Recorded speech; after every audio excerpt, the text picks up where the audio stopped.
What up, everybody? It's DJ MV. And I am Gia Casey. And this is another edition of the Casey Crew. And once again, we appreciate all the love that we receive and that everybody hits us up. On the email is thecaseycrew@gmail.com. We appreciate the love on the Instagram, on the SoundCloud, on the YouTube. All the love that we receive, we definitely appreciate you guys. And we check all the emails. And we just want to say thank you for riding with us. Now, this week we have a special guest. Yes, we do. Nick Cannon's here with us today. I'm in the building. Welcome. Nick came over today. That's right. Now, do you guys normally have guests, or is it usually just the two of you? It's usually just the two of us. So you're our first guest. Oh, wow. I'm honored. So you're our first guest. We're going to have celebrity couples, celebrity guests to talk about relationships. So if you don't know about the podcast, it's all about our relationship. Okay. The I've heard. The downs, the good, the bad, the ugly. We've pretty much been through everything. Yeah, and right? y'all just put it all out there. Put it all out. You know what it was? You know, as a man, as a couple, sometimes people hide the not so good things in a relationship, and people think things are all great, and they don't know what to look at as a relationship because they think that things are so nice. So we just decided to say, hey, you know, we've been together over 20 years. Wow. Been married 15. Been together since 16. Success. So it's like success. That you guys definitely need to have a podcast. Y'all got to write books and stuff too, because that's success. So we've been through it all, from the struggle, from being broke to making it, to, you know, pretty much like the last episode, you know, I talked about how she used to fake her orgasms. Wow. Y'all do talk about everything. For 4 years. Way to introduce the show, boo. For 4 years. Okay. I want them to get the feeling of what it was. Yes. Like for 4 years she faked it, and then she told me one day on some old, that's why I fake it all the time anyway. Okay. Wow. It wasn't that hostile. That's what it felt like. Okay, mine felt that way. It wasn't that hostile. There's no light. It doesn't matter how it comes across to deliver that information. Right. None. She said it, and I'm sitting there like, word, because, you know, I thought I was putting it down. Yeah. I thought I was doing my no, I was faking it. Wait, and why? I'm just curious. Sure. Why 4 years? Like, was his game just off for a 4-year period? Like before, was it? You know, the way I described it last week, it was like a lie. Once you tell a lie, you just kept and you it going. perpetuate the lie. But before those 4 years, he was putting it down. Damn. No, but here's the thing. You know something, to be honest, you say putting it down. Right. If I'm being honest, he was always putting it down. Right. It wasn't about it was just how attractive he was or what he was physically doing. That energy. Wasn't the problem. Yeah.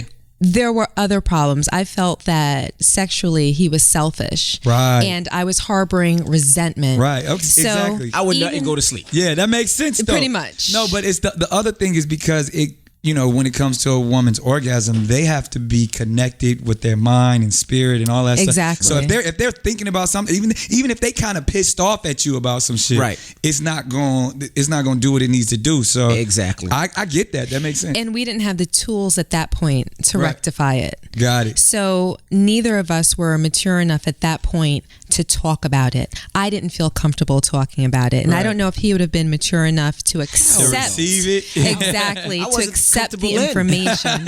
What? I wasn't comfortable. When you told him, yeah, she told me we were in bed.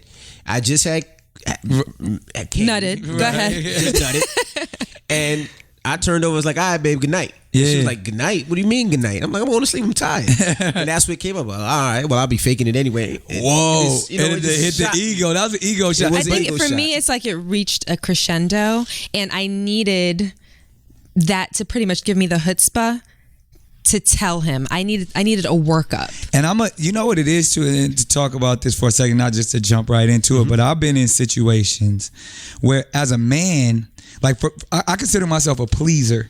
Okay. Ultimately, like that's what gets me excited is when a woman reaches her climax. Right. Until I get comfortable enough. Right. So after my ego has been fed and I know I've put it down and she tells me I'm the best and all of that type of stuff. Right. Then I'm okay, I got mine, I'm going to sleep. Because now, and you know, if it's been a couple of years or whatever, it's like now as a man, I feel like as my woman, you take pride in pleasing me. Of course. So you almost said at me falling asleep right after the nut is like, that's please me. Yeah, that's a feather in your cap. Like, that's how I view it. But that's how women view it as well. Right. I think men, typically, I don't want to talk about all men, but I think that many men, they don't care about it as much as women do. Women, we pride ourselves in doing our job and getting it done and being efficient. Right. Men, we get complacent. You get complacent. At the beginning, we want to put it down. And once I've proven that, it's like once I put up 305 on the bench, I know I can lift it. I ain't got to lift it every time I go to the gym. Right. So you don't care about the woman's perception afterwards? I've already put it down. So you've proven. Like, once I've proven it. But then what about, let's say, a year and a half later? I got idea. So what about that hour that you guys are in that bed and the lovemaking occurred? But see, I think my nature, I am a pleaser. Like, I get aroused when I see another woman getting of course off. I'm doing my thing, right? So that I'm definitely gonna, even like, so foreplay is super important to me. But it's kind of like, I don't want to joke about it, but it's like, shoot, if you ain't come, you better come on. You know? Like, it's a race now. So are you saying that the longer that you spend in a relationship, the less you care about the woman's perception of you? Ooh, that's dangerous. That's what it sounds like to me. But it's the truth. It's kind of true. Yeah, you're comfortable. It's like when you start taking a shit in front of your girl. Like, at first you don't do that, right? But then it's like, well, shit, we love each other. Like, I ain't gonna be Superman every night. But now, what if she took that same mental position with you? Like, you already know what I'm capable of. Yeah, but women, I already made him shoot through the roof, so know I could do it. But see, if you don't come, you better come on. But women are naturally nurturers. Is that not That's true? Your answer? Is that not true? Like you said, is that your answer though? It's in your nature to make sure that you're taking care of your husband and your family. Like, we're the hunter and the gatherer. So once I've come home, I'm waiting for you to nurture me and our family. So that's part of the process. Now, for a man, we're not naturally nurturers. Now, if we can do it, it's great. Oh, so if we're able to achieve orgasm, then we came up. 75% of women don't have orgasms, but through intercourse. Through intercourse. Now with toys and all of these things, and oral being at such a higher level and all that stuff. But actual vaginal orgasm, 75% of women, because guys don't know how to do it. Right. So just think about that. Like, and no woman has stepped up and said, I need that. Like, most people are happy with a clitoral orgasm, because and they're just happy to get off and whether they're using their little toys or whatever it is. So even though you know that you're capable a year in, you're going to use that 75% on your side as part of your argument to make you feel okay. The reason why I say that, because and it goes back to what I said initially. A woman's frequency, her energy, her mindset all have to be in tune to actually have a true climax. And unless she blocks it all out. Well, I'm saying, she has to be focused. She has to want to do it. She has to be like, I'm going to make sure this is and some women are more sexually in tune and can come every time. You know, you get them girls that be like, yo, I came 6 times. Right. And that's just because that's their mindset. But there's some girls, like, they be on such another page. Like, I've been in relationships where we go from the coming 6 times to it almost like she don't even care no more. She's happy when I go to sleep. Like, long as you got yours, go to sleep and we good. Right. Well, but that's not healthy though. Well, that's why I ain't in no relationships now. Let's go back. Let's start. I mean, I'm sorry to jump like that. Yeah, no, that was good. I mean, that was a good appetizer. Yeah, that was appetizer. Now let's start with love. Yeah. And let's start with marriage. Now, when was the first time you fell in love? First person I ever honestly fell in love with, because I'm a hopeless romantic, so I thought I've been falling in love since kindergarten. But the person I could actually say, like, I honestly fell in love with I was probably 16, 17, was Megan Good. Now, what made you fall in love with her? Like, what was the thing that you was like, damn, I love her? She opened my eyes to a lot of stuff, but we were young, you know what I mean? And that was the first person outside of my hood that I saw, and part of it was I was enamored by her Hollywood aspect. I mean, our first like real date, she invited me. I was her date to the NAACP Awards when she was nominated for Eve's Bayou. Shit blew my mind. I mean, she's in a gown and you know what I mean? Like I'm from the block. I just drove from the hood in my mama's car. To you. Right. Yeah. And then the fact like her family embraced me so much. Like her mom was like my mom, and like our families got along. We ultimately, it's funny because she was kind of fast back in the day in the sense like not sexually, we wasn't even really doing that, but she liked attention. So she had like this other little actor dude that was like her boyfriend. It broke my heart, but I was like, I'm gonna just be your best friend, and we literally became best friends for years, just because we were in love with each other. We was having those like, we gonna get married and all of those. What happened? I think I started wilding. Like super wilding, like I got famous, like because I wasn't famous then. Right, you know what I mean? Right. Like so, and once I got famous, I was smashing her friends and all of that stuff. You got disrespectful, real disrespectful, and I was throwing it in her face because she knew that I wanted us to be a real couple and all of that stuff. And then so I would be like, all right, well, if we not together, then I'm gonna go talk to this chick, right? And then that's when it just kind of took it. So you were semi being spiteful. I was 100% being spiteful because she knew it, and then it was just like, and because I got the juice too. Like at first she was the one, and then once I got the juice, I was like, I'm cool. I don't need. And this is pre braces and all that. So she was just like the cute little girl with the crooked tooth, right? Like, and then she really took off. But that's my family, like. At this point now, we know so much about each other and watched each other grow up in this game. It's like, and I'm so happy for her and what she's found with her husband and stuff. That's a beautiful situation. I really feel like God's anointing is on that. That's why I feel like marriage. That's why I commend y'all and even things like that, because it's not normal. Monogamy is not normal. Right. So when it actually can work, that means God's hand is on that. That means that's special. There's a special spirit and energy on that. Agree. And that's why the Bible teaches marriage should be exalted. It doesn't say it's for everyone, but when two do come together and become one, that's ordained. Right. Everybody can't do that. Right. Now me being the example. We know about a lot of your relationships in your histories, right, your smash list, and your Carfax. Right. Oh, that sounds so bad. Allegedly. But then one person made you decide you wanted to get married. Yeah. Mariah. And it's funny because I got to take a couple of steps back before that.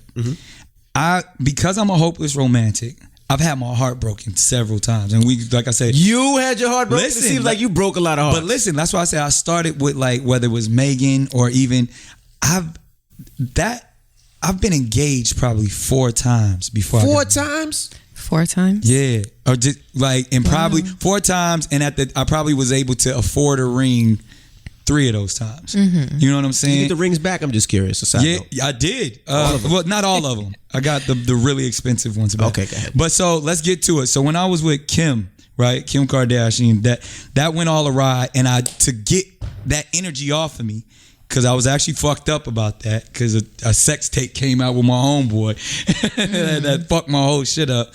So you guys were in a relationship when that happened? Yeah. Oh, did you think you were in a relationship? No, we both did, but I never trusted her. And that was the thing, because I had already had trust issues because I was engaged to somebody a few years prior to her that was telling me all of the right shit, Bible study every day, and I found out that she smashed one of my friends and colleagues as we had been being celibate for 18 months. Oh, wow. Supposed to get married, not have sex until, and then she was like, yo, you remember when we first started talking, I had been going and seeing this dude. I was flying her out to New York. When I would fly her to New York, she would leave me and go see dude. Wow.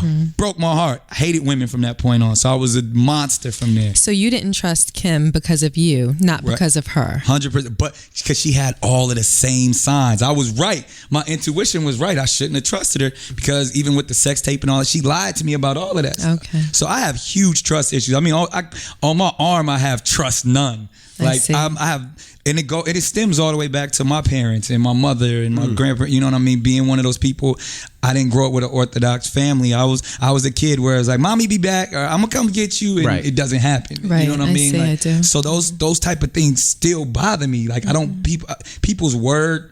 I don't really, I trust them as far as I can throw them type of thing. So getting back to always searching for somebody I can trust.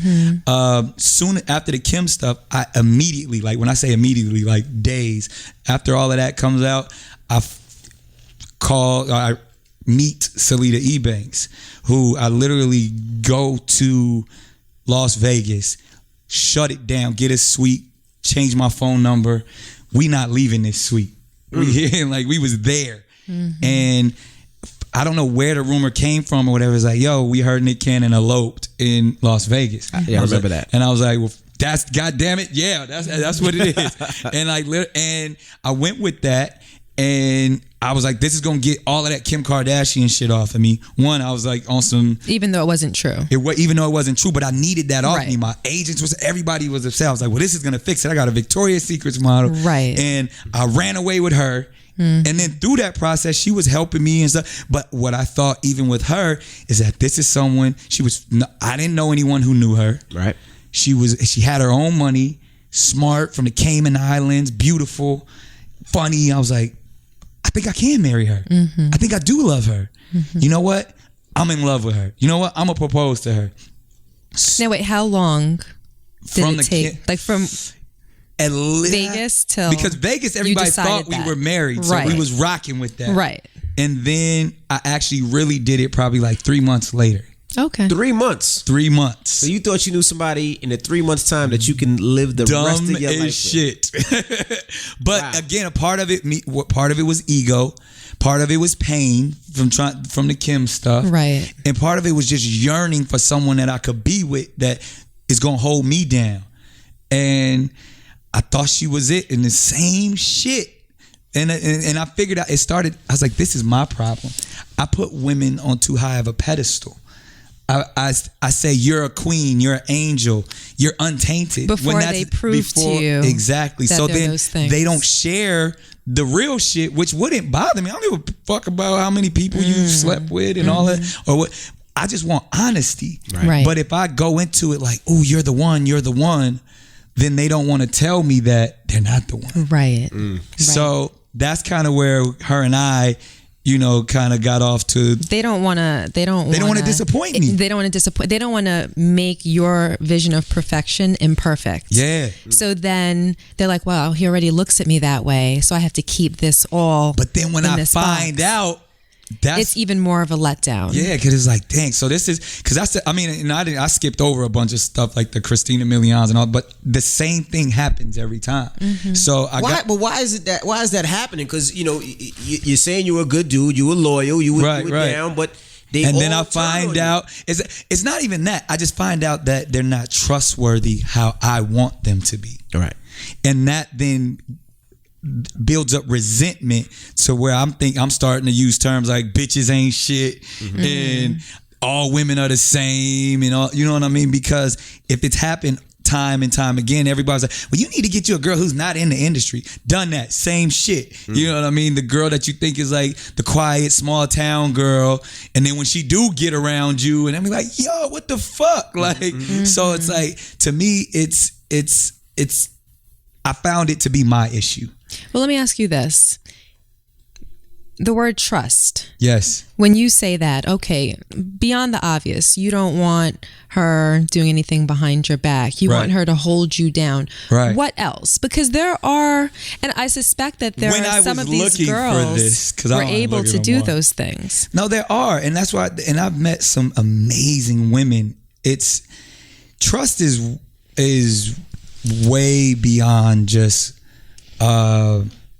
what is the word? Not having infidelity or being monogamous. It's actually someone that I feel like I know you got my back. I know I could walk out of the room and like I just know you down for me 100%. Right. Like it actually has a lot to do with respect. Right. Because even if my wife is in the room and I walk out and she's too flirtatious with a colleague or something, like that's you're breaking our trust, you're breaking our bond. Yeah, right. You know what I mean? Like so, even though I know she's my wife, she's not gonna go fuck this dude. But it's just that's disrespecting our union. Even if you're joking about shit, or even and those are the type of things to where even it gets into the world of finances and what other family members. You know what I mean? Like there's gossip amongst family. Like if I tell you something in bed about my brother or something or my aunt, and then I found out that you still like, it's just I need to be able to trust you like I trust me. Right. That's hard to find. But that boils down to the word integrity. That's integrity. Exactly. Right. It's about integrity. What you do when people aren't watching. Right. When they can't call you on it. What you're okay with doing just because you're responsible for your own actions and your own thoughts. That's real talk. Right. Now it's the truth. In with our relationship, she had more integrity than I did. Right. I remember being at my lowest. Right. It was one of those things. Y'all can't kick him. I can kick him because that's my husband. Right. But I ain't gonna let y'all kick him. Right. And I didn't get it till I was at my lowest. Right. You know what I mean? And sometimes you have to get there. So what got you to the point? Because I'm in a very dark place right now. I'm in a very I hate relationships. Why I'll though? never be in one because I feel like it's not like when I see y'all, that's beautiful. Like that's inspiring to me. But I just feel like I'm not built for it. So I feel like I've evolved, but I've evolved to a place because I don't even want it no more. Really? And I really like, even if people are like, he's going because you just got a divorce, or it'll change. I honestly, in my soul, feel like I would never be in a relationship. What made Mariah? You say the same thing. What made Mariah the one? And the reason I because baby, I don't think you met Mariah. You haven't met Mariah. No. But Mariah, I met her and you're over the top with the things that you like, right? She's over the top times 20. Well, she floats. Yeah, she floats. Yeah. She doesn't walk. She floats in a bubble, right?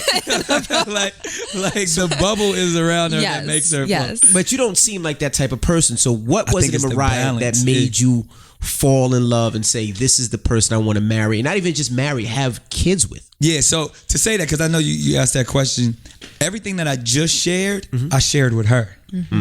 And also, like, even when I met her, I was actually in a relationship with Nicole Scherzinger, and I was having the same issues of like, fuck, I thought this was the queen, I thought this was the one. And she gave me very similar advice of what you're saying right now. Integrity, trust, and you think I got trust issues, she got trust issues, and they're all warranted. When you think, like, when you're one of the most famous people in the world, and for the last 20 some odd years, people have just been pulling from you, never giving. Whether whether it's your art, your talent, money, people have just been, it's leeches, you know what I mean? Like that's who we are as artists. People feed off of us. So you don't even at some point you just stop expecting to be fed.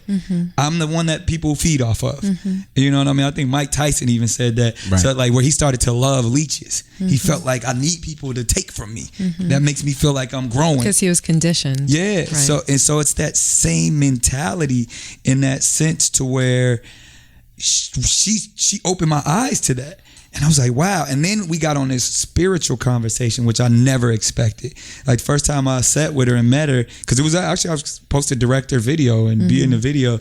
And like, we're like, talking spirituality, and we praying over food, and she pulls her Bible out, and I'm like, oh, whoa, this Mariah, all right. So you never experienced that with nobody? What, except for the girl that I got engaged to, ended up the Bible study. Yeah, the Bible study girl. That was the last one. Right.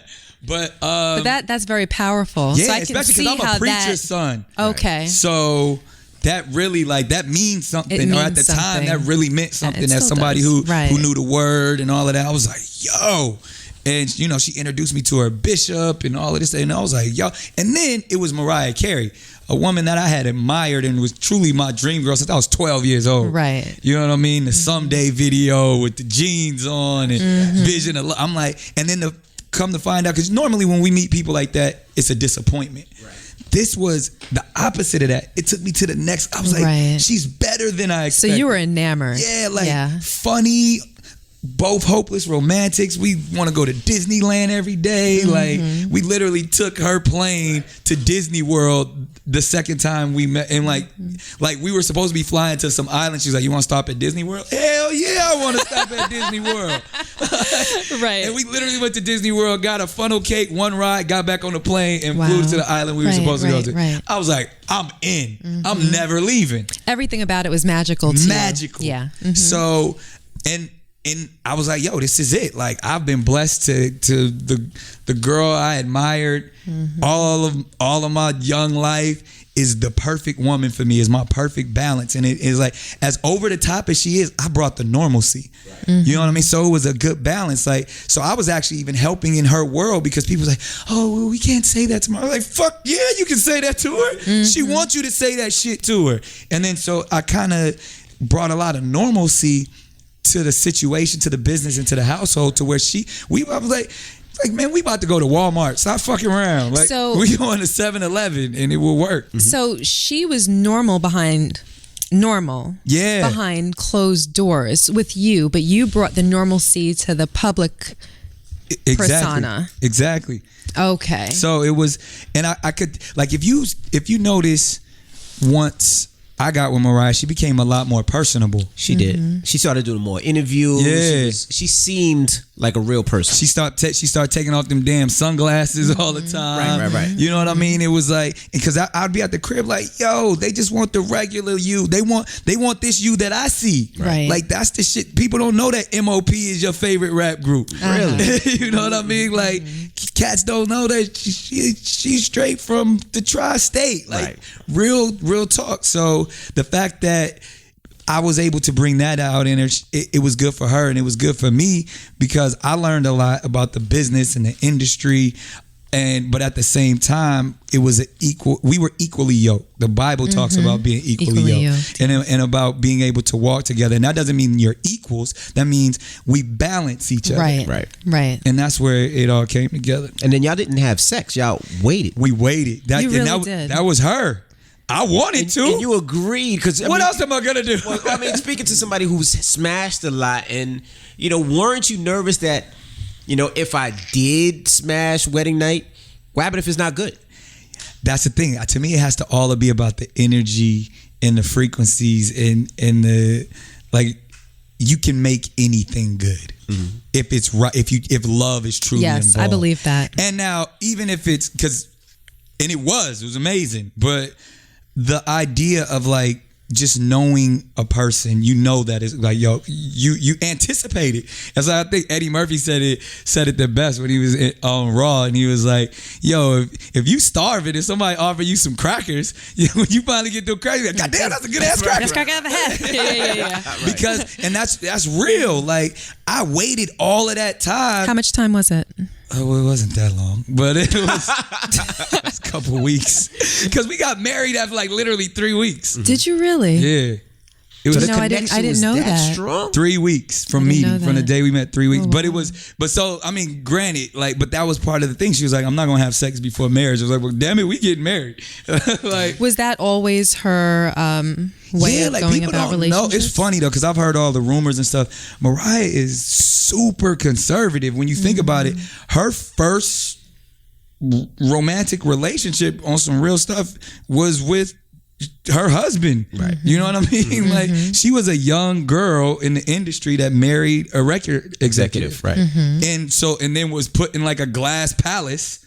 And then, you know, he an old head, you know what I'm saying? So, you know, it ain't really a real, you know, when people have little trophy wives and stuff like that, it was more probably like that from my own understanding. That's just my opinion.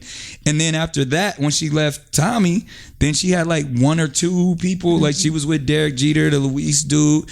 She was never, and kind of still played those situations, was like, yo, I'm special, I'm a queen. So she actually answer all those things that all the other women let me down on. We talked about like damn near on the first time, our first date. She was like, I can count the amount of guys I've been with on my hand. Here they are. These are these people. I did go out on a date with this person, but he was an asshole. This person was jocking me, but I never did. Like, she laid the whole thing out, and I was like, you're my dream. You're everything I've ever wanted. So the fact that she had been with so few people made her more attractive to you. 100%. Okay. And you know, it's funny because I say that's industry standards.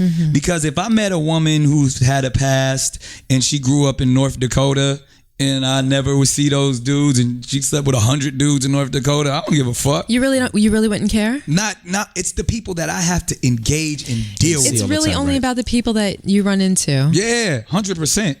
I don't care like who you fucked in high school.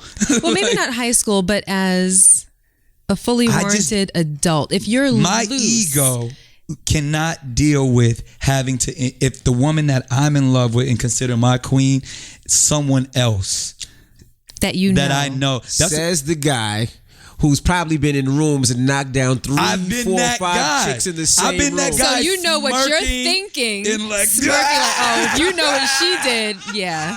And there's situations right now, like I was like, I know my man does not know, and but I was like, I don't want to be messy, right? But she ain't shit for not telling him.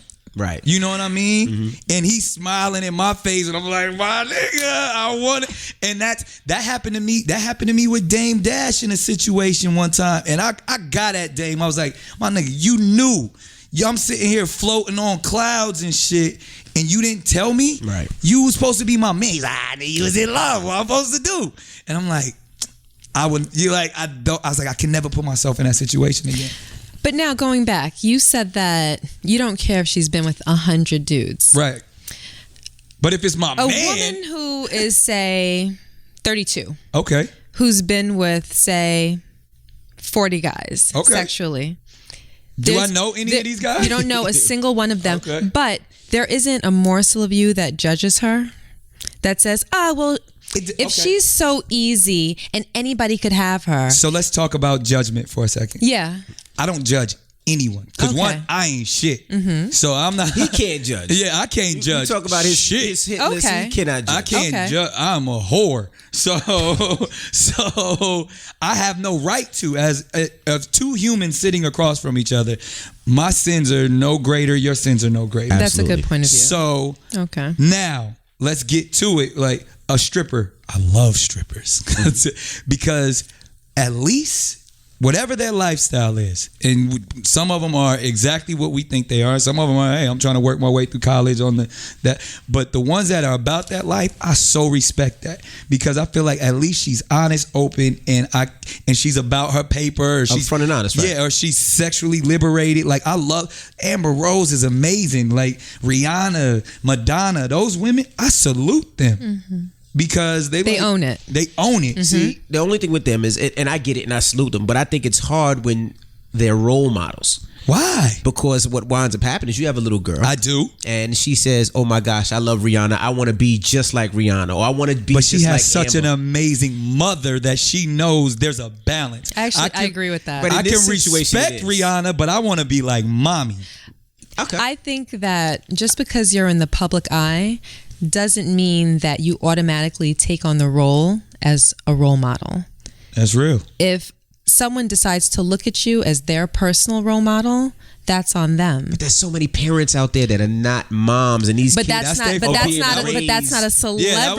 That was going to happen. That's not a celebrity's problem. They're going to look to somebody. I know my daughter would never operate like Rihanna, right? Because she has too many women who value.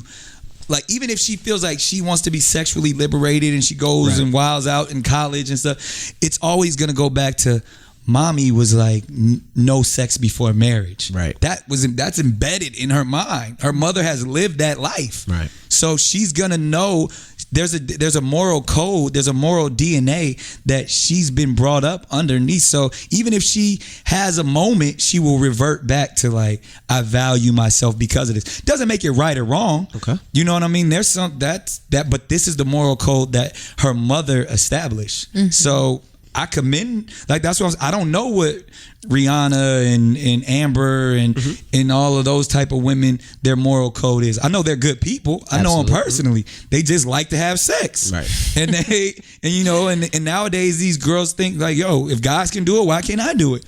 I can't argue that. Mm-hmm. Now, I truly believe that women are internal beings and men are external beings, and I believe when you go inside someone's body, that's more of privacy invasion than outside. So if there have been a lot of people inside of you, there's something in my mind that's going to be like, okay, but I can't judge it. You can't judge it. I agree with that. I'm not judgmental of people. I can't be judgmental. But I may have an opinion about it. Right. Do you know what I mean? Like you said, I don't want my daughter to be that way. Exactly. Right. But I'm not gonna not give you an opportunity to get to know me better, to get to know me on an intimate level because of your past. Now, when there's everything because of diseases and all, we got to talk about that stuff. Mm-hmm. Right. You know what I mean? And then it goes back to my trust. If you like, are you that, sexually curious, or you need sex that much that it's going to affect our connection because you going to see my man who played for the Lakers and he's like, I wonder if I could get that. But that's not about sex. What is that about? That's about women and men. But right now we're talking about women. Right. That's about women's ego being stroked by knowing that someone who's attained a certain level of success in their life is paying attention to them. But if she's with me, the more the merrier. Really? Absolutely. So, okay, because that's interesting because attention, gratification, and that's ego stroking, the wrong type of knowing women. that you can get the singer, the rapper, the athlete, the doctor, the lawyer, the chemist, the rocket scientist. So you don't believe that there's some women that are just promiscuous and like to have sex? Oh, they exist as well. Okay. But you're saying that if they have you, and you're a celebrity, you're known across the world, you're multi-talented and successful, I should be enough because I should be all the celebrity that they need. Right. No, but if, Dwayne Wade hollers at me or hits me in my DM or looks at me, I'm going to entertain. And I know that if I look at him back, he's going to walk over here and offer me a drink. He doesn't actually have to do it. Me just knowing that I have that power and that he's attracted to me in that way is satisfaction enough. Wow. So that's why I think that it's a certain type of woman. It's a lot of women. Really? Would you say the majority? I say that quite possibly the majority of women relate to what I'm talking about, but don't necessarily act on it because their morals have them. I was about to say that's really heartbreaking. But because I didn't think women thought like that. You'd be surprised how many women. Men think like that the same. Women think more like men. We definitely think like that. Women think more like men than you would ever believe. I agree with that. I wanted women to be a little bit more like, I don't care. That's not true. I wanted women to be egoless. Be what? Egoless. Oh, not egoless. No, it's not true. No, absolutely not. And that's probably the reason why those earlier relationships that you were talking about, where you kept getting disappointed repeatedly, I think that's why they turned out the way that they turned out, because they had you and you could have been everything, but I can have everything plus one. So it's finding that one woman that's satisfied with having everything and not looking for that plus one. It's like, I could give you the world. Or even less. A man doesn't have to be everything. He just has to satisfy whatever it is that she's looking for. Then see, like, and every woman is saying you are enough. And that's not the truth. That's what's hard. What are they going to tell you? You're not enough? But that's why if you're a regular guy, they might tell you that you're not enough. I'd rather rock with a Rihanna or Amber. I was like, all right, well, at least you know what it is. At least I know what it is. Right. Like, I'm not gonna get my feelings hurt, and we put it all out there on the table. But I don't want to feed into your idea of women and your distrust by saying that women are in fact egotistical as well, because there are women that will be everything that you want. There are women out there that will be everything that you want. Trustworthy, have your back, in your corner, but that's hard support to find you. for him. Yeah, exactly. Because if they're a celebrity, then you say it's the same thing he's been with. And if they're not a celebrity, it's like, why is she here? Is she here because I'm Nick Cannon, or is she here because she You really just loves don't me? propose to them in 3 weeks or 3 months. That was Mariah. And that's do you know what I mean? That was Mariah. That was somebody that he admired and loved when he was 12. I'm not saying there was anything wrong with it. I'm talking about the girl from South Dakota that you don't know anything about. That's true. You do have to fish through, well, why are you with me? And you'll naturally have to go through some things so that you can see what her natural reaction is. Well, so now where I believe I am is that I just want people, just to your point, I just want you to be my friend. I don't even have to have sex with you. I'm intrigued by a woman's conversation so much that... Why are you laughing? You know, it's funny because we were... Shout out to August Alsina. Yeah. He said the same thing. We were talking to August Alsina in Curacao 2 days ago. A couple of days ago.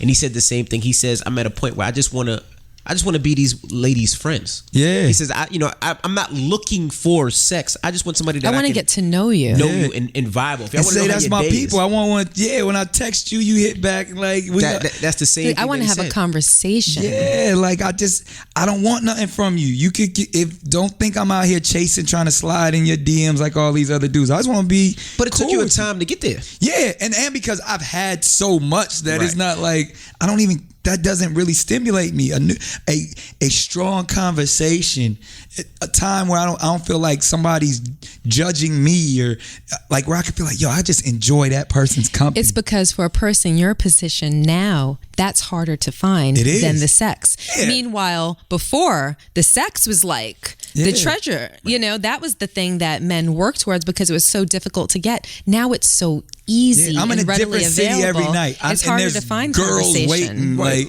lined up waiting. But I don't want to have sex with them. One, because I feel like you're taking away from my energy now. You're draining me. Right. And I don't need that.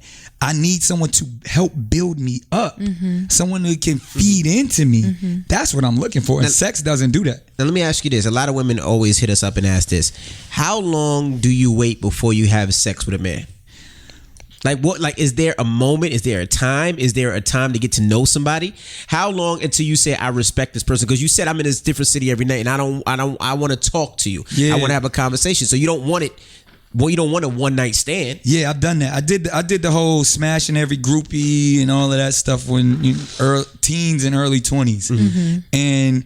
One, it was dangerous. Yeah, you're lucky you don't have an STD. Yeah, like, you are lucky. That shit was so dangerous, and even dangerous in this. Besides your health, like, you know, I remember girls' boyfriends chasing after the tour bus, and you know what I mean, or the setup. You know what I mean. You smash a stripper, she call her dudes, they leave the door unlocked. I got in Vegas. I got robbed for an $80,000 watch. I know one of them chicks took it. You know what I mean? Like, it's all like but you charge all that to the game. Now when I'm in these, I want to read a good book. I want to, after the show, after the club, I want, you know what I mean? And if I can say, oh, you know what? I met this cashier last time I was here. She had some dope conversation. I wonder if she want to go see a movie. I wonder, you know, like that means so much more to me to be able to have a real connection with a real person. And I know, shoot, you can smash anybody. Like nowadays, you go to a strip club and whatever. That doesn't do anything for me. So now, for even to my actual life, when I'm dealing with these women, I have some amazing women in my life. And even though a lot of times I know what they're looking for, I was like, yo, I just want companionship. I want you to be around forever. So, and I think about it like I got friends that I know from kindergarten. My exes, they don't fuck with me after we've messed up after whatever happened after 3 years, 2 years. But friends last forever. Right. I want that. I want to be 60 years old with somebody. Remember back in 2010 and we like, I want that. And you can't have that if you're trying to be, for what I found, when you're looking for the one, you kind of skip over all of the amazing things that you can have with, people who are considered companions. But I think it's hard to find the one when you're looking for the one. That's what I say. I'll never look again. Often, I think. So you guys got something special. This is not like to say, like, when you guys give your statistics, like, that's not normal. It's not. I mean, it's like, I wish I could have had that with Megan when we were kids, but the bullshit got in the way. Right. Well, we went through the bullshit. We've gone through, and you fought our ups and downs, but it was the fight, and it was God, and a few other things. Some people that really loved us, and put their hands in our relationship and touched us, that saw us through a lot of the difficult times. Absolutely. You know what I mean? Yeah. So.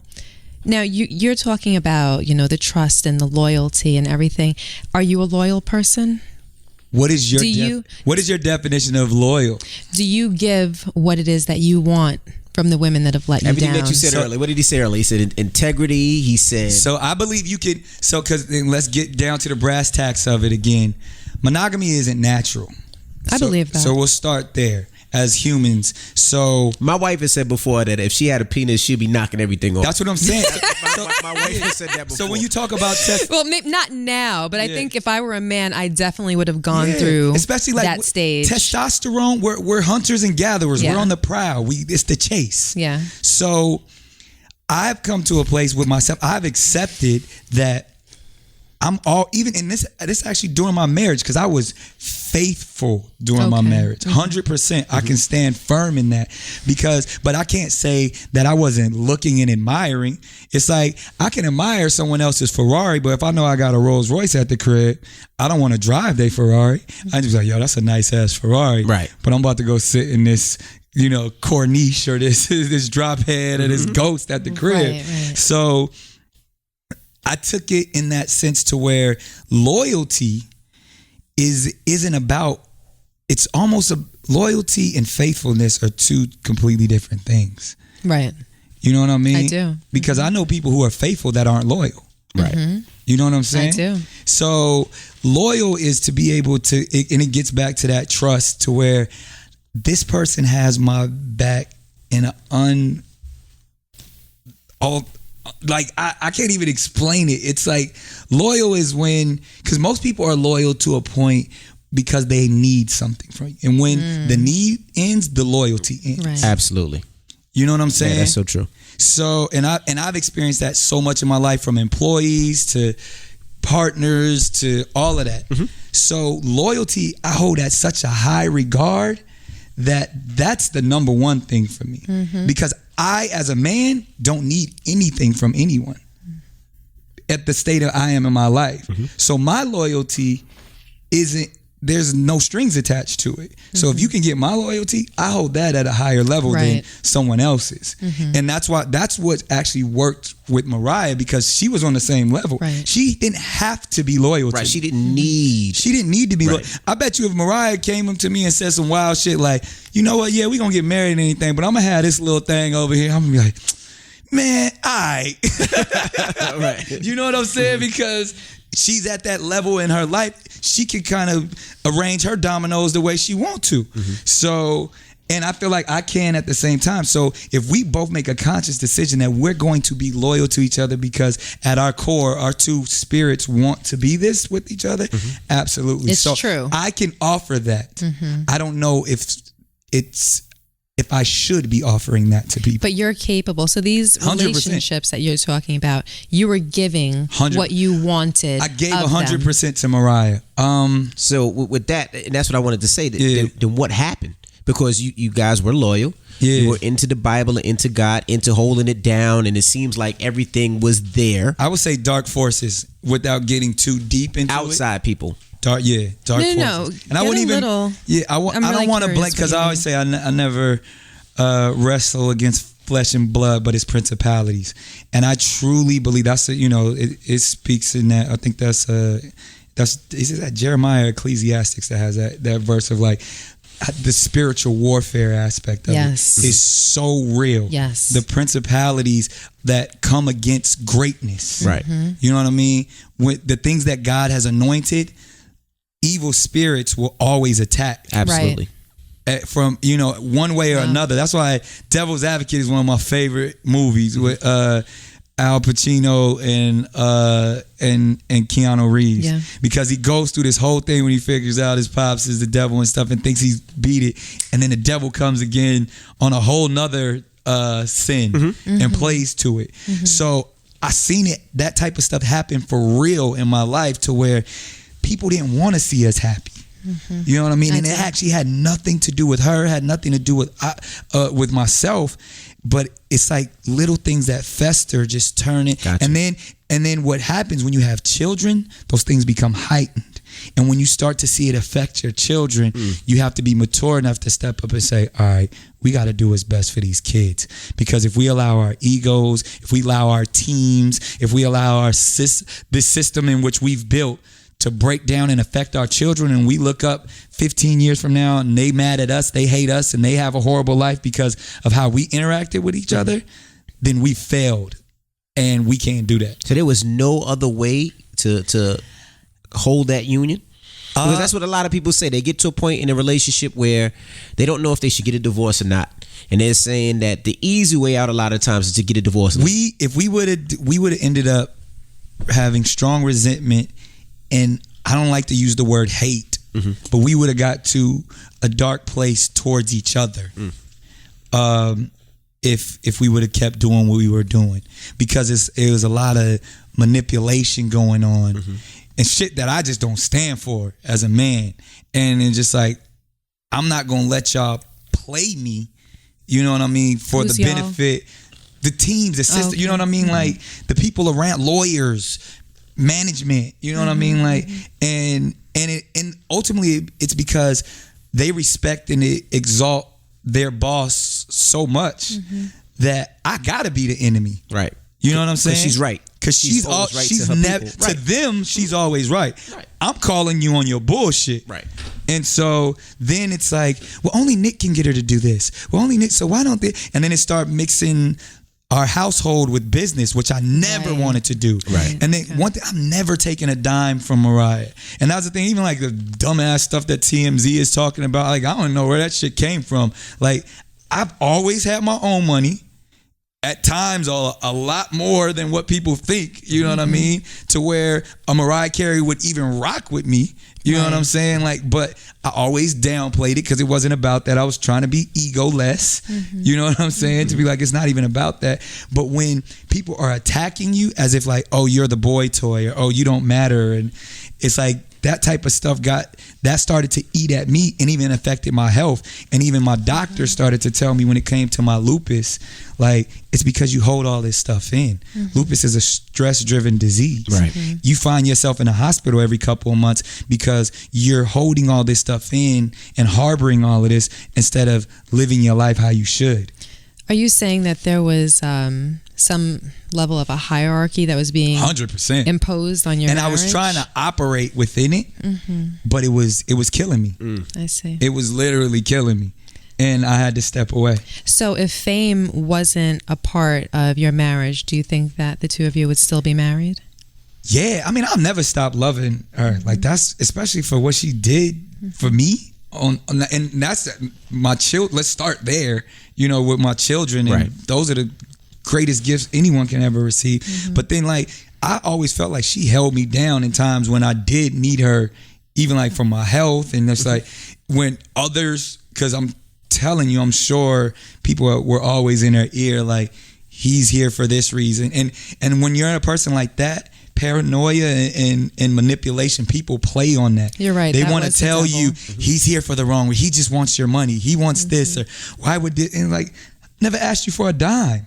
He's just there because of your status. What are you talking about? I love you. Like I'm the one. But when they saw that they were losing their power, then I became the enemy. And you saw this play out in front of you. 100%. Like when I say like devil's advocate, like I felt like there was like, and I wouldn't even blame the people. It was dark spirits. No, I believe in that. I relate. 100%. I absolutely understand what you're talking about. We believe. Yeah, absolutely. We've had that affect us several times. Yes, we've prayed against that. Yeah, many times. And it got so much to a place, man. Like it would be interesting things. Mariah had an amazing bishop from Brooklyn. And he was outstanding, and he passed away.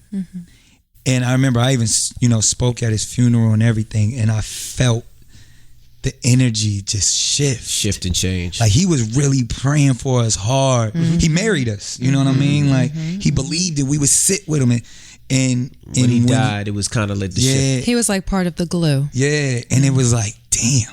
Like things changed, and it's like that's when I knew. I was like, "Yo, this is some real spiritual warfare." It was like that fort came down that was protecting. He was our your protector. Marriage. He was the one that was interceding for us. Gotcha. And it was like when that stopped, we didn't have a church home no more. You know what I'm saying? Like like. But let me ask you this: if she was spiritual and you were spiritual, and you guys came together, and that was part of your bond, right? Why not? And you recognize it now. So I'm assuming that you began to recognize it then. Yeah. Why not come together and, because you identified it.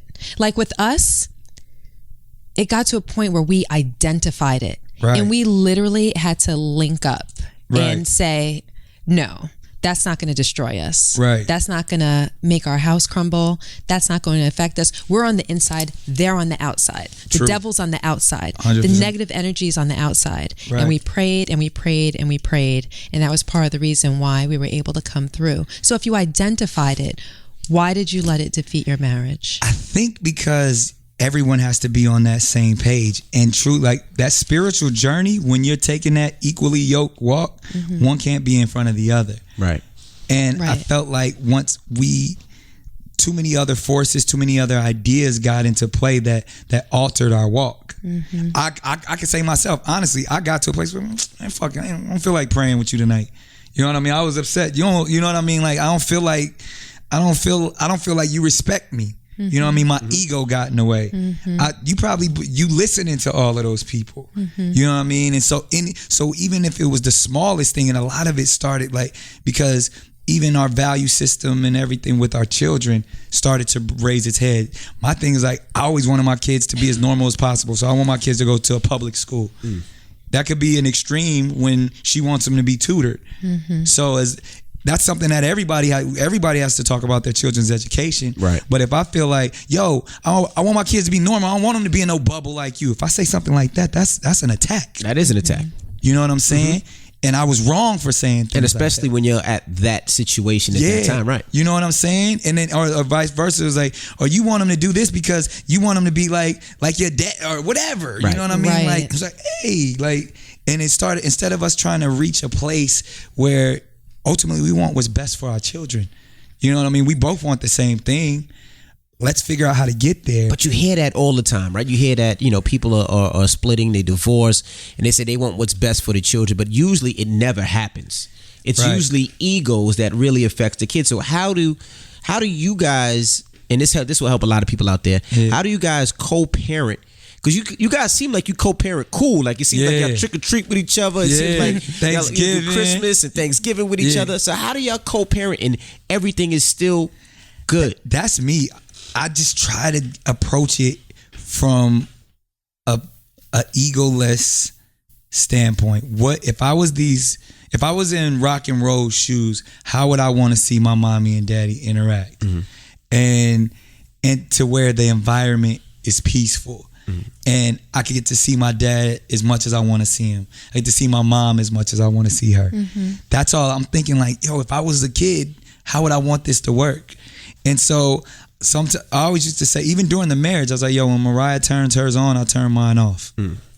And if I know I'll go and, you know, all right, this is it's a diva moment. It's a, you know, we go to Thanksgiving in Hawaii, and she gonna set it off, and it's the all the crew and the family and the artists from her tour. I'm gonna show up. I'm a hug. I'm gonna kiss everybody. But that was their moment, right? And I was able to share that, and we were able to be together as a family. And I could step away, and I got my own empire. You know what I mean? And when the kids are with me, Mariah's more than welcome to come in at any time, and we shift off like that. But I know when I step into the Mariah world, I got to take my hat off. Right. You know what I mean? And that's just how it is. That had to be difficult. It took, yeah. I mean, but I do it for the kids. Because you have to acclimate. Yeah, but it's fine because we all have to acclimate to something. So and the fact that I'm acclimating for my kid, I would do anything for my kids. It's funny. There's a funny ass picture out there that people used to always make memes out of on Easter, where Mariah has like this cute little pink dress on with the diamonds and the bunny ears, and my kids have on bunny ears, and I'm in a full fucking bunny costume, and I look miserable. Right. And then it was like, and then the meme was like, when your wife makes more money than you, and it was like, but I do that type of shit because it made my kids smile. Right. And I'll put on any fucking costume to make my kids smile. I'm the same. I'll do anything. So I will acclimate to any situation to bring joy to my children. Who asked for the divorce? It was weird, honestly. I mean, I guess I filed. You know, I would definitely, but it was one of those things where it was constantly always coming up. Okay, yeah. Whether it was a business decision, whether it was an emotional... Was it like a threat every time you get in an argument? I'm about to get the D. I'm about to get a divorce. Was that Yeah, like, what are we doing? How long were you married? Technically, I think it's 7.5, 8 years. How long were you engaged in the marriage? Probably... I think 2014 is when it started to, like, when I was out. You know what I mean? Like, it just wasn't there. Yeah, when I started, I was like, yo, I can't really stay here no more. And that was, I think that's kind of what it started. Like, yo, maybe we just need space. Right. And then it was like, oh, I always feel space is wrong. Yeah, space turned into I got my own space. I've thrown the S word in there. Yeah, more than a little times. bit. I want space. Nah, you ain't getting no space here. I'm not gonna give you an opportunity for another guy to be what I'm not. Yeah, nah, let me fix myself first. Let me fix up first. Because as a player, as a dude, that's you always find out where the void is. Whatever's missing in that woman's life, feel that. And you good. You're good. Yeah. And then I'm stuck on the side. No, you're not getting no space. Now, with co-parenting, now, if you meet somebody or she meets somebody, when is it okay to have your kids meet your girlfriend or your person? Because that's interesting. She went quick. Yeah, and you know, I've never introduced your kids was hanging around. Yeah, I never introduced my kids to any woman up until this day that I mean, like, my kids have been on the set of Wild 'N Out, you know what I mean? But like, I've never had a significant other, but I've had women be like, "Ooh, I want to meet your children." I'm like, when it's me and my kids, it's just me and my kids. There's nobody else around. They'll say, "I want to meet your children." Yeah. See, after knowing you for how long?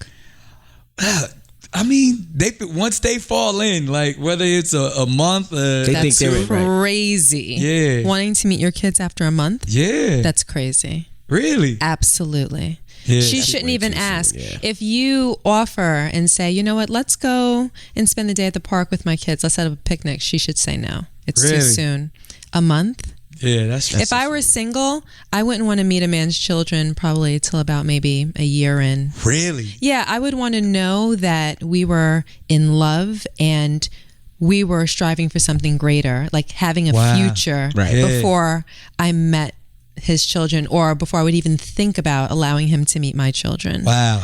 Because that's serious. When you start dangling people in front of kids' faces, they get confused. They don't know what to make of it. That is true. Their emotions are like in a whirlwind. Like, who is that? Is mommy a hoe? Yeah. This is somebody else. Wait. You know, it becomes very, very sticky, and parents have to be responsible when it comes to introducing their kids and to being people. somebody who grew up in an unorthodox household and seeing, you know, my parents be single or be with other people, it definitely affected me. You know what I mean? And it would. And it affected me in the positive way because I saw a lot of people mistreat my mother, and it gave me, I was like, I don't want to do that to the woman that I'm in love with. Right. But it also showed me how men treat women. And that did show me like, man, like if somebody could treat my mom this way, what is this world really about? Right. And I would have to say, like, it affected me in a positive way and it affected me in some negative ways for the man that I am today. So that is probably why for me, I'm a little bit more meticulous about even the label that I put on someone that my children meet, because I make sure that my children put a handle on every name. You never call an adult by their first name. Right. It's going to be Mr. such and such, uncle, auntie. And so that means I've never been in a situation where I've actually, we might have ran into somebody at the Four Seasons that I've engaged with and be like, oh, this is Mrs. Something. So, but they're not, we not all going to Legoland together. Gotcha. Right. You're not playing house. And I just want to correct myself. I don't want to say a year is the amount of time that I'm just saying. Typically in a lot of relationships, when you're with somebody for about a year, you kind of know where you stand and whether you're going to make it or break it. It could be 5 months, 6 months. But once you know that that's a person that you want to be with and you want to build a future with, then I think that's the appropriate time to possibly introduce them to your children. Now, how did you feel when your kids were introduced to her new boyfriend? Was that a conversation? Do you have a conversation with that first, or was one of those things you were just like, no, we didn't. That would make me feel a little funny because, like you said, we're co-parents. Yeah, I'm gonna keep it a buck though. Just I didn't believe it was real. Really? Honestly, I was like, because he don't look like her type. Yeah, and me knowing her, right? I know her power, and I know I don't want to call it the game, but I know her strategy in the sense of like she likes people to fawn over her. We see that that she's Mariah. Right. I was one of the best at it. You know what I'm saying? I watched dude play himself. And I was just. What do you mean play himself? Of literally like chase after Mariah, and she was in control. Spend millions on her. Yeah, to do it. Yeah. I was like, my hat's off to you. Like, and even there were things where I was like, yo, how do you guys engage with the kids? Make sure that he called. Like one time they were like, yeah, we're going to James. I was like, no, that's Mr. James. Right. You know what I mean? Like on some respect level stuff. So it was more about that for me. How they treat any adult, how they're around any adult. And, my man had his own children and his own family. So I know he's not no creepy pedophile type dude, So I trust Mariah's judgment. So I didn't have an issue with it. Now, let's go to the email of the week. Now, explain what the email of the week is, babe. Okay, so every week we choose an email that's either emailed to us. In this case, it actually happened to be someone that DM'd me. Okay. And the question is... It spoke to me, and I thought it was kind of interesting. So we go over it, and then we speak on what we think about it. Okay. Now, she says, I love my husband. He's the most amazing man to me. He's provided our family with an amazing lifestyle. He works daily and travels often as an executive. When he's home, his entire free time goes towards the children. He doesn't touch me, kiss me, make love to me, or date me any longer. Inside, I'm slowly dying, and he makes me feel as if I'm complaining. How can I continue loving my husband when I feel so empty, lonely, and not supported by my husband? I need my husband. Ooh. What do you think? We keeping it a stack? Yeah, yes, absolutely. We pull no punches here. He's not attracted to her no more. You think so? 100%. Why do you say that? Because just what it sounds like. One, he's a man of the world. He's traveling. Sounds successful. So, as we know, men who tend to travel see a lot of things and can engage and indulge in whatever they need to. Men who travel like that lifestyle. And he probably really cares about his children. And that's home for him. He likes the fact that he has a wife that takes great care of his children. And he loves his children. That's where his love is focused. He will never stop loving his family or even his wife. But the attraction is outside. He's attracted to the things of the world. So if I'm flying, I'm seeing stewardess and receptionist at the W and he's a beautiful young things, and I get home, that's like if I'm a world traveler, I'm on some Anthony Bourdain stuff. I'm trying cuisines in Italy and in Milan. New experiences. And then when I go home, it's the same macaroni and cheese I've been having for 20 years. I don't want that goddamn macaroni and cheese no more. Right. I just had a souffle on the coast of, the Cayman Islands. Right. So even if I'm not indulging, I'm not saying there's cheating or anything going on, but she needs to do something to make him want or even re-engage what they once had. Right. So whether that's a physical thing, whether that's making something more interesting in the bedroom, she has to do something in order to pull his attraction back, because he's not attracted. Now, what do you think? What he just said, I don't know. I agree with it. Okay. But I just kept it a stack. But it agitates me. Yeah, at the I was about to say, because I kept it so real.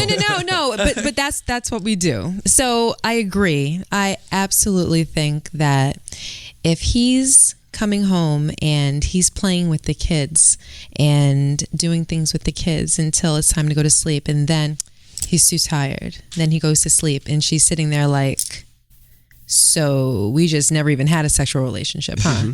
Like, I'm just not even your cup of tea, apparently. I believe that, just like you said, even if he's not indulging at this point, there will come a time when he's indulging if he already isn't. Yeah, I think 100%. I think it must mean that he's not attracted to her anymore, that his sexual preference has changed, or that he's suffering from some type of there's nothing wrong with that. Sexual issue. And I'm pretty sure you guys been together so long.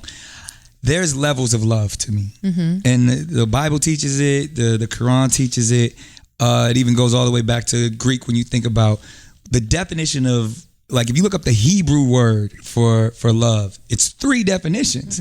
It's philo, like as in philosophy, family, Philadelphia, that means family love. Then there's agape, God-like unconditional love. And then there's eros. That's the erotic type of love. That's the attraction.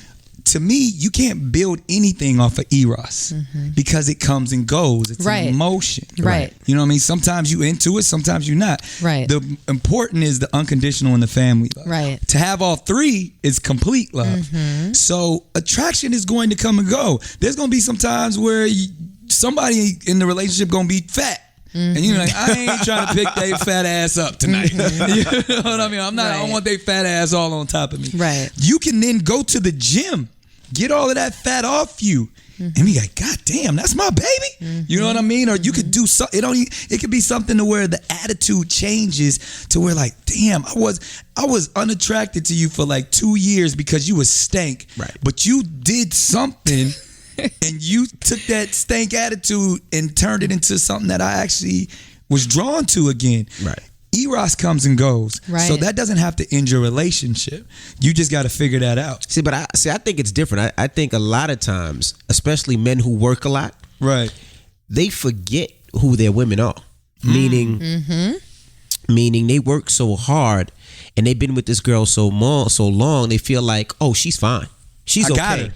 But I got to take care of these kids because these kids need my guidance and need my growth. And you forget about, so it's almost her like you have to redate because you forget how important your woman is, or ladies, they forget how important their man is. That's a lot of work. That's some work. But here's the thing. This is the caveat. A man never forgets what it is that he wants. And if he wants sex and his wife is there and he's not engaging sex with her, that means he doesn't want it from This her. goes back to our appetizer when we first started talking about full circle. even pleasing. Right. Yes. Because as a man who's been working all day, I kind of don't give a damn if you get yours or not. Because I'm tired. I'm tired. I'm a bust. You know what happens when we bust? We get sleepy. Right. So therefore, it's like, oh, you didn't get yours. Well, this was kind of, you made me feel good, so I'm going to sleep. But with her, I forgot about your needs. But with her, the problem is he doesn't even want his. Because he's getting it from somewhere else. Because he's either getting it from someone else or he's possibly on the verge of because of an attraction issue. See, but also, when a guy, I know a lot of times, even before when you used to fake your orgasms. Why do you keep bringing that up, Rashawn? Seriously, it's been covered and covered. That hurt. That hurt. That hurt me for him. But you know what? During that time, it was like I would work hard, and you would handle me, and when I would think about handling you, I would be like he said, it wouldn't just be like a guy could nut and nut go to sleep. Yeah. A woman needs more foreplay. She needs energy, kisses. frequency. She needs energy. She needs to be on the right frequency. You're both. No, it's not the truth. You're both wrong. But that's what we assume. You're both wrong. No, hold on. That's not true. We don't need bells, whistles, flowers, and rainbows all the time. In tune. Let's just go there. Right. We need to be in tune. We need to be attractive. A guy doesn't need to be in tune. We don't need. I could go to the stall right now. I just need a little friction. Yeah, and it's gonna happen. Y'all can't do that. Nope. We can. It'll take a long time. No, gotta get into a zone. Think of some shit. No. A woman just has to know herself and know her body. For instance, right now. But we literally could do it in 15 seconds. Yes. Well, I'm not going. I'm just saying. Yeah. But it might be 2 or 3 minutes. See, that's too long. The other night. 2 or 3 minutes for me. You know what I mean? Good job. Good job. Like I don't, and I could have been upset with you, but I've gotten to a point where even if I have resentment, I can get past my resentment now because I know myself so you're well. so evolved. But that's another thing. That's not the average woman. Before she would get mad, and it would take me an hour to get that nut out. I'd be like, damn, poor thing. But now, it's just not going to happen. But me, I could be mad at you and be like, fuck you. Get off me. Because you're like, that mean face turned me on. That's the reason. Or I'm going to keep it a buck. Did I tell you that? Let me keep it a buck. And most of the time, if I need, because this happens a lot, I'll just think of somebody else.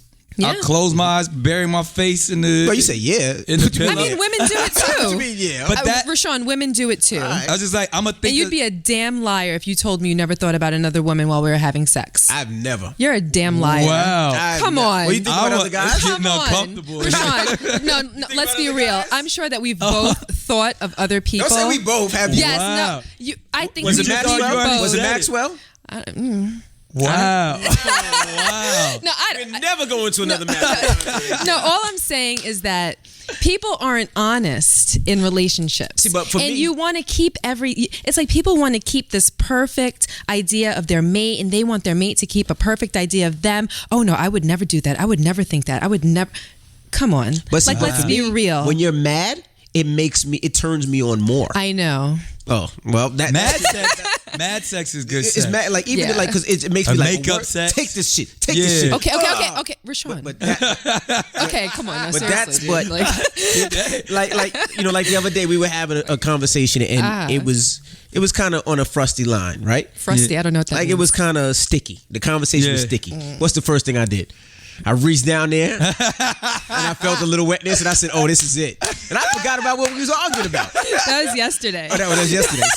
But that's love, right there. But that made me Girl, come here. I ain't hear you talking about. I couldn't even be like, no. But I wasn't. But I was like, we'll talk about it later. I wasn't in the mood per se because we were talking. But you getting like that face that you got, like you mad. I was like, oh yeah, this is it. Yeah. That's just. It is what it is. That's hilarious. But see, in going back to the email, it's just finding that like y'all got something special to where it's like you can get in tune with all that after 20 years and know. And it's part of like, I mean, you guys are two attractive people, got one of the most beautiful families I've ever seen. How you looking at your Instagram? It's like, these motherfuckers everybody's gorgeous. Like they all dressed alike and shining. Like it's amazing. But you got to remember the average person in our country ain't living how y'all living.